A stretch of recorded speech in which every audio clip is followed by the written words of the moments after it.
What's up YouTube? This is Bystander X79 guys. Today I'm coming to you with my latest deck profile video for April 2020. And guys, we're going to be looking at my updated Dinomist for the current format. Now if you guys have seen my channel before, you know very well that Dinomists are one of my favorite pendulum archetypes to play. Between the attribute and the typing, you can access so many different strategies to incorporate into this deck. It's not even funny. Sometimes it can be a bit overwhelming just choosing what you want to do with this particular deck. Right now, this current build can actually go first or go second, depending on whatever situation you are. I like the flexibility that this particular build is giving me. And not only that, with all these other tech options, you can really be able to put up some nasty boards turn 1 or go for OTKs turn 2 based on what you can get your claws on. With that being said, we're going to jump right into this. Before we go into the deck fully, we're going to talk quickly about the Dinomist scales. The scales are scale 3 and scale 6. All the scale 3s have the same effect. And the same thing with the scale 6s. The scale 3 effect basically states that if your opponent tries to destroy one of your Dinomist cards by battle or card effect, you can actually destroy this card in its place. And Dinomist and Kylos with its scale 6 effect basically says if your opponent targets one of your Dinomist cards, you can negate that activation and destroy this card instead. So you get that dual layered protection for this deck on the scales. You tack in a lot of the other tech options this deck can go into. Yes, this deck can really surprise your opponent, especially with the flexibility of how you can build it and what you can play in it. Okay, so Dinomist and Kylos. Level 4, Water Attribute Monster. While it's in the field, its continuous effect basically banishes any monster destroyed by battle with your Dinomist monsters, which is actually pretty cool. With the way I focus in on power down your opponent's monster, it's pretty easy to do, and keeping this guy on the field defense position just can allow your other monsters to run over your opponents and get them off the field and lose their resources, which is actually very awesome. Okay, and part of the power down plan is 3 copies of Dinomist Plusios. It has a continuous effect that basically states for every Dinomist card that you control, your opponent's monsters are losing 100 attack. And if you have multiple copies of this card on the field, basically they're losing even more. 1 copy plus 4 other cards means all of your opponent's monsters will be losing 500 attack off the top. And if you have 2 copies, all of a sudden now it goes up to 600, up to 600 per copy, which is 1200 total. Being able to power down your opponent's monsters by so much, it's one of the key things that makes this deck so awesome. And it can be really hard to deal with once you have the scales protecting your monsters as well as your other backrow. So, very awesome with this deck. And one of the reasons why you want to power down is because of Dinomist Terran. Terran, whenever it destroys one of your opponent's monsters by battle, you gain to search your deck for a Dinomist card to add to your hand, which means you can search out the entire archetype whenever you destroy one of the monsters, and it just works. Okay, we got 2 copies of Dinomist Stegos. Stegos' on-field effect really isn't used all that much. Typically, I utilize Stegos and Kylos for their scales more than put them on the field. There are times when Stegos can actually come in handy when you have to pop an additional monster off your opponent's field. Hopefully you don't get negated, but still, it does work. And it's kind of niche, but it does. Sometimes it does come up. So best to have it in the deck. And then last but not least, we got the Boss Monster Fighters Dinomist Spinos. Spinos, in my opinion, one of the best cards for the Dinomist archetype. Although I'm a T-Rex guy myself, Spinos does the job for this deck really well. Tribute any Dinomist monsters and you get to choose one of 2 effects. The first effect allows you to attack directly. The second effect allows you to attack twice. You can actually activate this attack twice per turn, which means you can get both effects easily. Attacking twice for 2500 is going to be 5k damage to your opponent's life points. Nothing to sneeze at, and if you start attacking in other things like limit removal, yeah, you can win the game with just one successful resolution of its effects. Okay, to help this deck going, we're running 3 copies of Symphonic Warrior. Guitar we're utilizing primarily for its pendulum effect. It's a scale 7.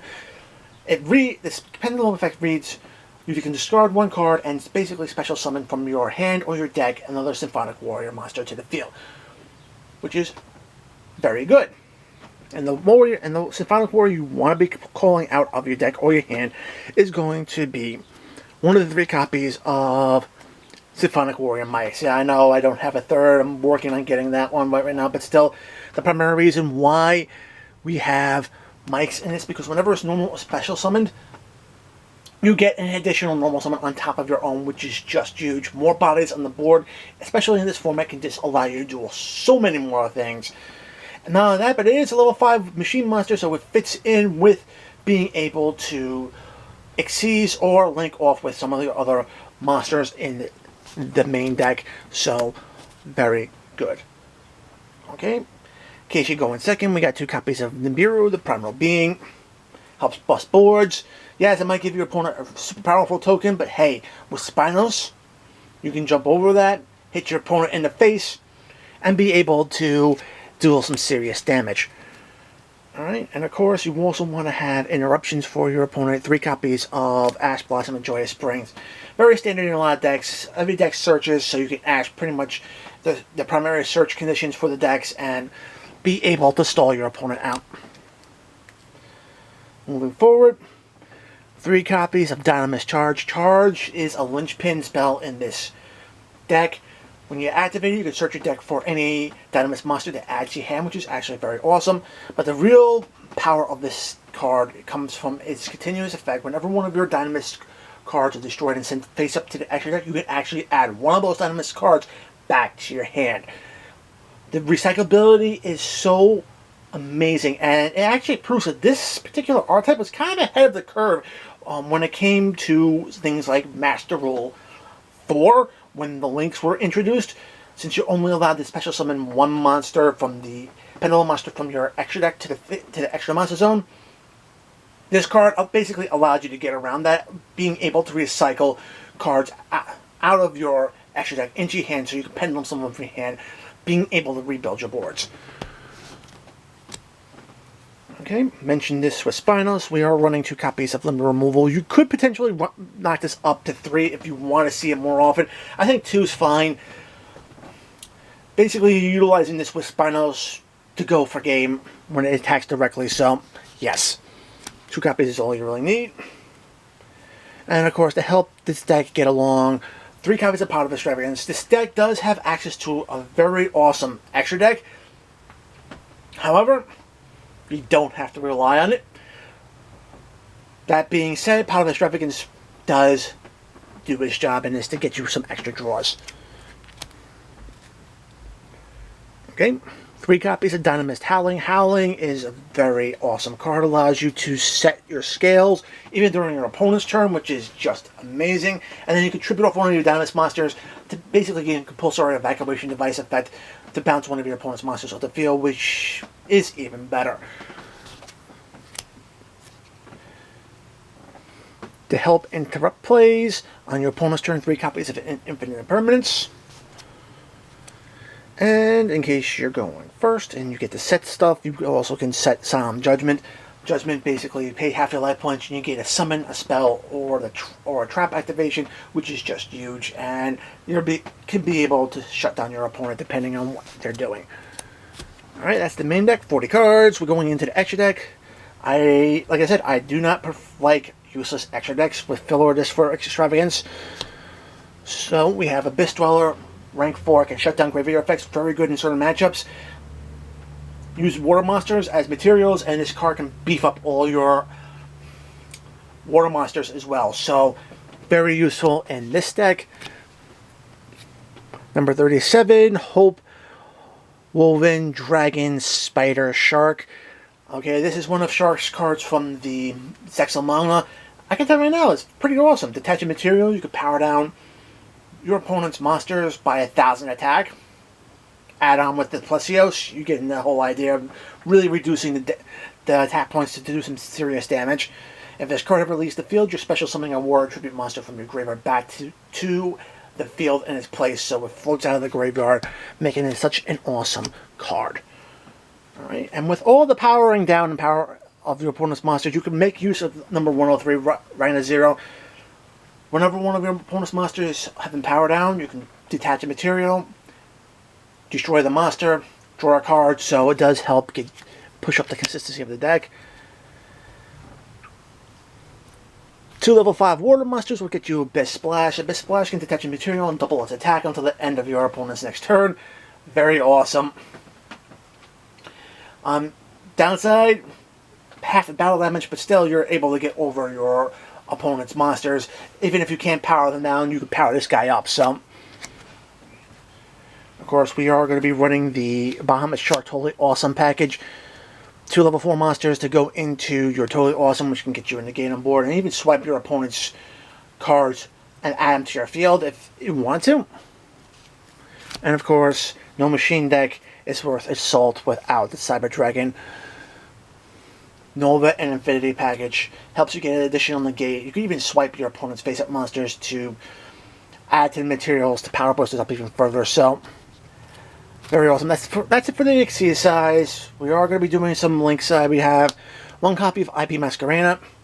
She's just an amazing Link too, being able to link off during your opponent's turn to go into other Link monsters and make them immune from being destroyed by card effects, which is pretty damn awesome. Alright, and of course we are having the Nightmare package, Cerberus, Phoenix, and Unicorn. Special summon monsters, Backrow, spinning a card back to your opponent's deck. Very useful, and toolbox cards for all extra decks.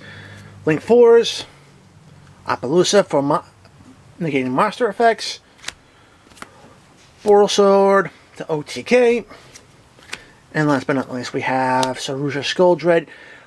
Typically we're not building him up to go for the 4-name effect, we're actually going for the 3-name to get that additional special summon from your hand onto the field. The power boost also does help out your monsters, so definitely worth running this guy to get bodies on the board and power boost them as well.